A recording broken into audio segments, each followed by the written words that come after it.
You're listening to the CyberWire Network, powered by N2K.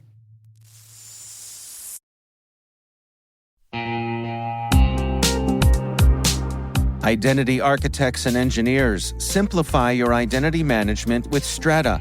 Securely integrate non-standard apps with any IDP, apply modern MFA, and ensure seamless failover during outages.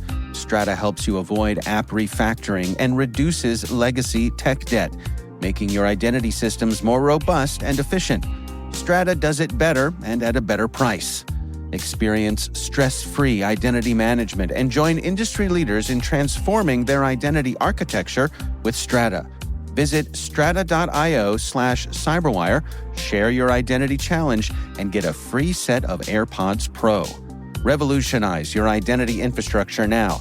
Visit strata.io/cyberwire. And our thanks to Strata for being a longtime friend and supporter of this podcast.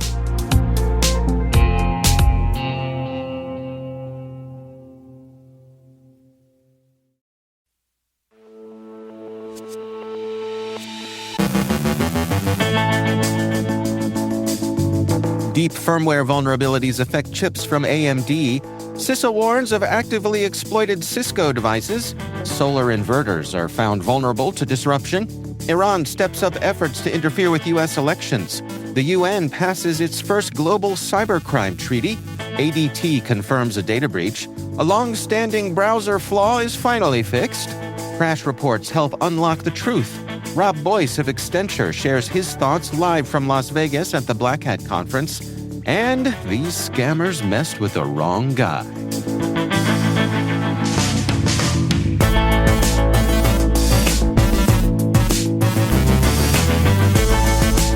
It's Friday, August 9th, 2024. I'm Dave Bittner, and this is your CyberWire Intel Briefing.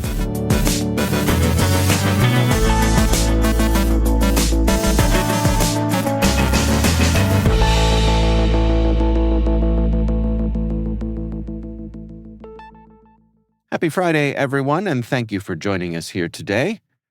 In a story for Wired, Andy Greenberg writes that security researchers from IO Active have discovered a critical vulnerability in AMD processors called sync close that has existed in AMD chips since 2006. This flaw allows malware to deeply embed itself into a computer's memory, potentially making it nearly impossible to remove without specialized hardware tools. Sync close affects a highly privileged mode of AMD processors known as system management mode, which is usually reserved for secure firmware operations. Exploiting this flaw could allow hackers to install undetectable malware, surviving even after reinstalling the operating system.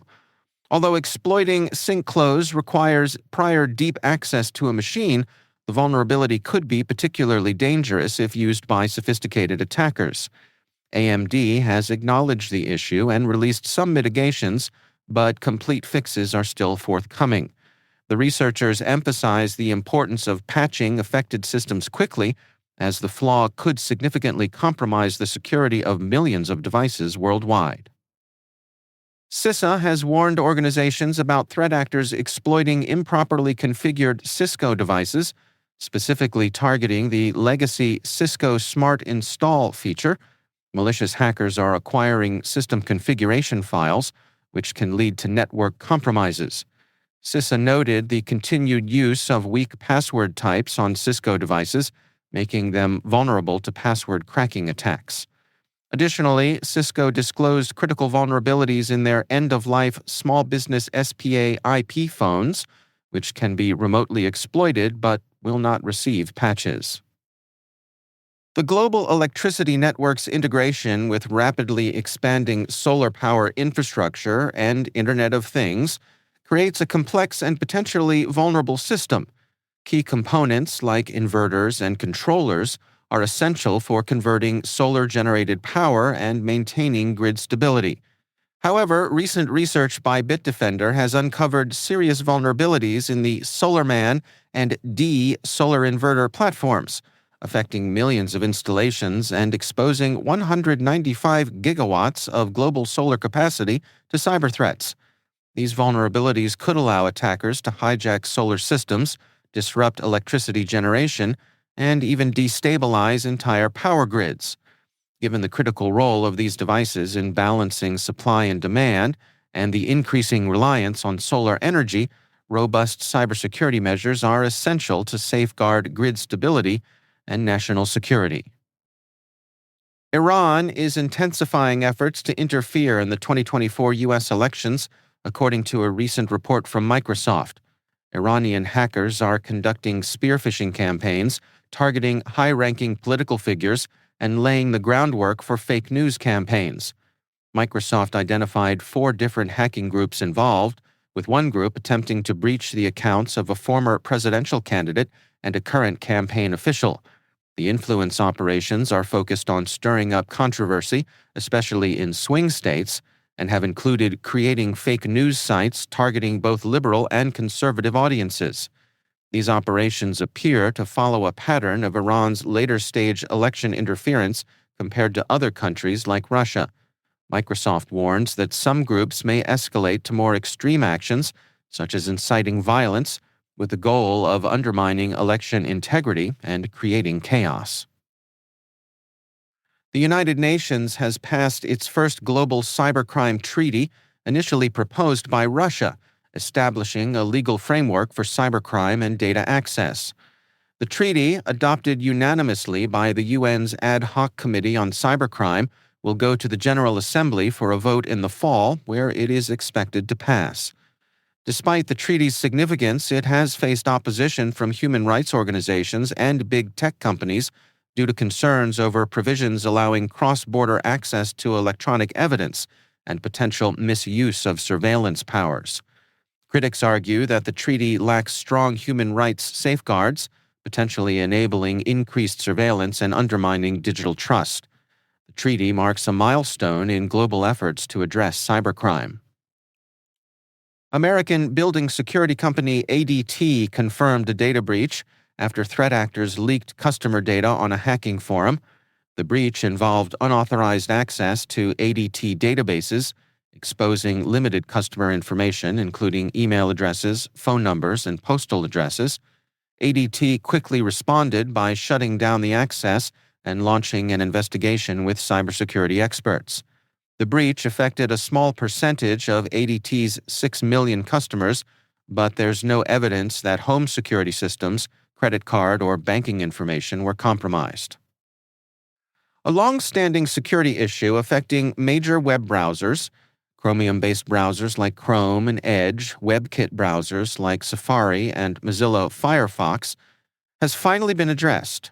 The vulnerability related to the 0000 IP4 address allows malicious websites to access local services on macOS and Linux systems. Identified by Oligo Security as the 000-day flaw, it's been exploited since the late 2000s. While Chrome and Safari have implemented fixes, Mozilla is still working on a solution.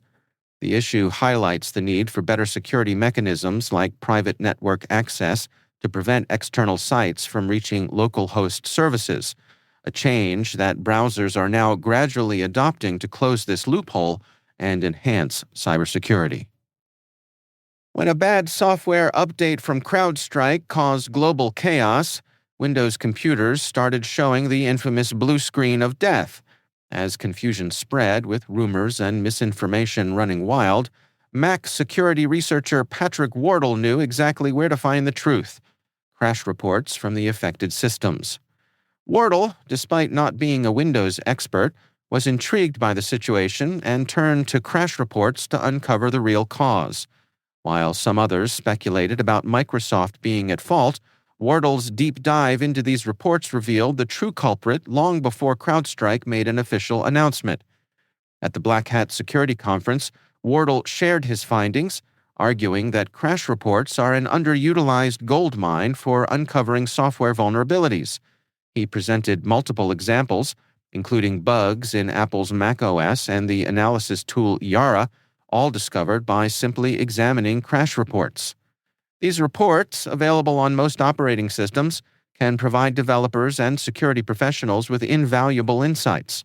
Wardle emphasized that sophisticated hackers and state-backed actors are likely already mining these reports to exploit potential weaknesses. Even intelligence agencies like the NSA reportedly use crash logs to gather information. Wardle's message was clear: crash reports hold the truth, and ignoring them is a missed opportunity to strengthen software security.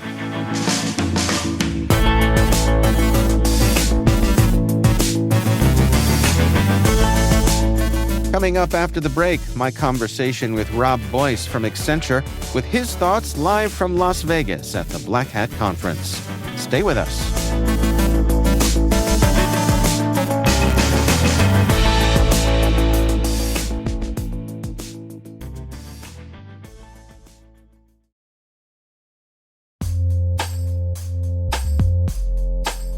Enterprises today are using hundreds of SaaS apps. Are you reaping their productivity and innovation benefits, or are you lost in the sprawl? Enter Savvy Security. They help you surface every SaaS app, identity, and risk, so you can shine a light on shadow IT and risky identities. Savvy monitors your entire SaaS attack surface to help you efficiently eliminate toxic risk combinations and prevent attacks. So go on, get savvy about SaaS and harness the productivity benefits. Fuel innovation while closing security gaps. Visit savvy.security to learn more.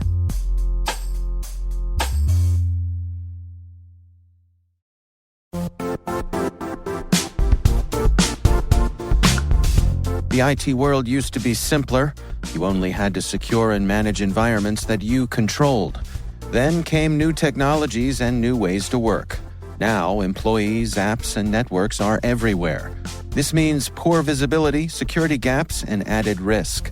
That's why Cloudflare created the first-ever connectivity cloud. Visit cloudflare.com to protect your business everywhere you do business.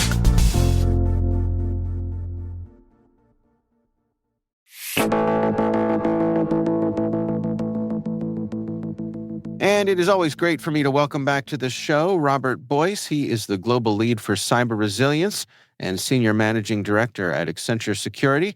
Rob, welcome back. Thanks, Dave. It's always fun being here. So you are on the ground at Black Hat this year, and I understand it is quite the event. It really, really is. I have to say, I thought last year was busy. This year is putting last year to shame. I mean, there's so many people here, so there's a lot of enthusiasm around security. I'm seeing more activity on the showroom floor than we've seen in years past. And so I'm not sure if this is, again, finally getting out of that, COVID years past. But I don't know. I just think it's a phenomenal event. It's super well attended this year. When you look at your calendar and the events that you choose to spend your time at, we have events like Black Hat, we have events like RSA. How does this fit into your thoughts, so looking at the year as a whole? Yeah, this is honestly for me, and just in my space and with my team, one of the most exciting events we get to participate in, because as you can imagine, this is where we get to really dive in and get a little bit more, go back to our technical roots in some ways. And so we get to hear a lot more of the deep technical discussions, which is a little different than some of the other conferences that we attend. And just the extreme focus on security is fantastic. So this is one of the top of our lists, and each year to be able to attend and really be inspired by some of the innovations that we're seeing come out of the security space, as well as just some of the the super smart people doing these really interesting talks. Are there any particular topics that you have had your eye on exploring while you're there? Yeah, there's been a few things that have really stood out to me. I think, we had the privilege this year of having Jen Easterly from CISA as doing one of the keynotes. And, one of the things, and I'm not sure if it's just me or this just went unnoticed by me or not, but the tagline that they're using at CISA really caught my eye when I was on the floor this year, which is, America's Cyber Defense Agency. And I had just not noticed that tagline before. So again, I'm not sure if I just missed it, but I love it. I think it really caught my attention. And I was even sure, is that CISA's booth? I'm not even sure. It was really fascinating. So I thought that was really cool. And again, just to have them show up in such force, again, for another year in a row is just fantastic. And her discussion on election tampering and election fraud was really, really great. And I think especially now, of course, as we're moving into an election, I think it's a super important topic. And I think she did a great job of really being able to separate some of the noise, signal from the noise. She talked a little bit about, how the election managers managing the elections are really focused in just their job and their life of being crisis managers. And so, they're prepared for these types of activities, the potential crises that may happen. And I thought that was fascinating, and also really educating people on the rumors versus reality. She was actually telling people, hey, if you're curious about this, we've set up a website, rumor versus reality, and they're looking at how to separate, again, those different potential deep fakes and misinformation from what's really happening in the election space. So I thought that was really fascinating for her to share all that with everybody. Any other talks that caught your eye? Yeah. There's two other areas that I thought were fascinating, where I'm seeing big trends where we haven't seen this much, I would say, much exposure from in the past. One of those is around supply chain. So everyone's talking about third-party risk or supply chain risk, but for years now. But this year, I've really seen a lot of vendors focus on that space. We've seen a lot of vendors talk about it. And what I think is really super interesting here is they're also extending it not just to a rating system or a scaling system to rate people, but they're really talking now about digging down into the open source aspect of this. And so how do we secure the open source aspect? It's really, as we all know, making up such a prominent part of software that's being developed nowadays. And how do we make sure that we're securing that entire lifecycle, that entire supply chain, which I think was really fascinating and great to finally start seeing some traction in that area. And then the third area that I thought was really interesting is, and you and I have talked about this, whether it's RSA or it's Black Hat, the concept of AI everywhere. Every company is an AI company, and which is still the case here. We're still talking about a lot of AI. But what I'm starting to see now is almost a shift to how do we secure AI? So all of these innovations that we've created around chat bots and other things like that, there is now a lot of focus on, well, how do we make sure we're securing those innovations, securing those chat bots, and securing the AI that we've been creating over time? So I think that was also been really interesting. And it shows that AI is becoming more prominent for us in the field, that we're now talking about securing that aspect as well. As you get ready to pack up and head home from this trip, how do you feel? Is this something that energizes you? I think so. Honestly, these spending more than 3 days in Vegas is always is difficult a lot of times for many reasons, and this is an exhausting event. But that's primarily because you are energized, you are enthusiastic, and you want to be able to take in as much as you can. And there's just so much to do. So for me personally, I am energized going home. I think again, seeing these new innovations, a new focus, and a couple of really prominent areas. I think it was great. So yeah, I think this was a great show, a great opportunity to connect with like-minded individuals and be able to share ideas in the cyberspace. So it was a really great show. Robert Boyce is Global Lead for Cyber Resilience and Senior Managing Director at Accenture Security. Rob, thanks so much for joining us.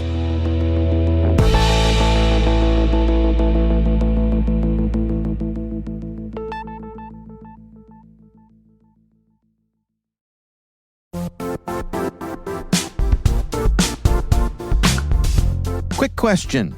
Do your end users always work on company-owned devices and IT-approved apps? If the answer is no, then my next question is, how do you keep company data safe on all those unmanaged apps and devices? 1Password has an answer to this question: Extended Access Management. 1Password Extended Access Management helps you secure every sign-in for every app on every device, because it solves the problem traditional IAM and MDM can't touch.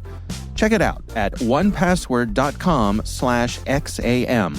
That's onepassword.com/XAM.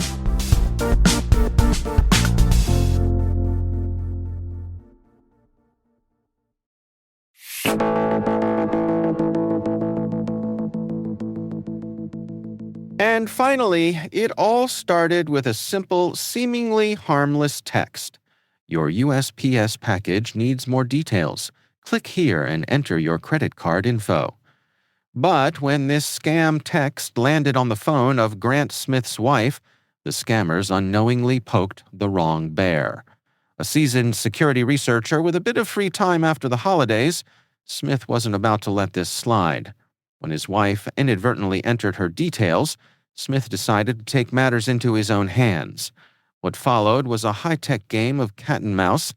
Smith dove into the depths of the internet, tracking down the culprits, a Chinese-speaking gang known as the Smishing Triad.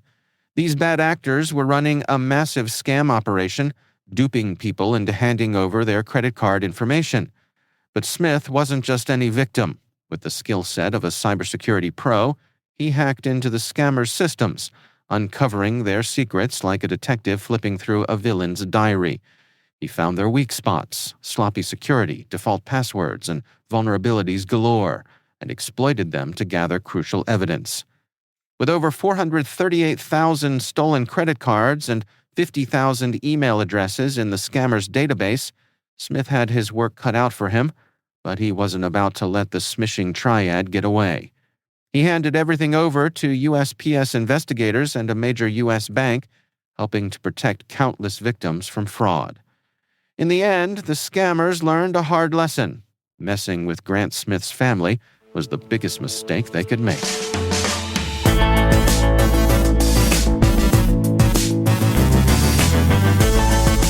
And that's the CyberWire. For links to all of today's stories, check out our daily briefing at thecyberwire.com. Be sure to check out this weekend's Research Saturday and my conversation with Shakar Menashe, Senior Director of Security Research at JFrog. We're talking about their research when prompts go rogue, analyzing a prompt injection code execution in Vanna.ai. That's Research Saturday. Check it out. We'd love to know what you think of this podcast. Your feedback helps us ensure we deliver the insights that keep you a step ahead in the rapidly changing world of cybersecurity. If you like our show, please share a rating and review in your favorite podcast app. Please also fill out the survey in the show notes or send an email to cyberwire@n2k.com. We're privileged that N2K CyberWire is part of the daily routine of the most influential leaders and operators in the public and private sector, from the Fortune 500 to many of the world's preeminent intelligence and law enforcement agencies. N2K makes it easy for companies to optimize your biggest investment, your people. We make you smarter about your teams while making your teams smarter. Learn how at n2k.com. This episode was produced by Liz Stokes. Our mixer is Trey Hester, with original music and sound design by Elliot Peltzman. Our executive producer is Jennifer Iben. Our executive editor is Brandon Karp. Simone Petrella is our president, Peter Kilpie is our publisher, and I'm Dave Bittner. Thanks for listening. We'll see you back here next week.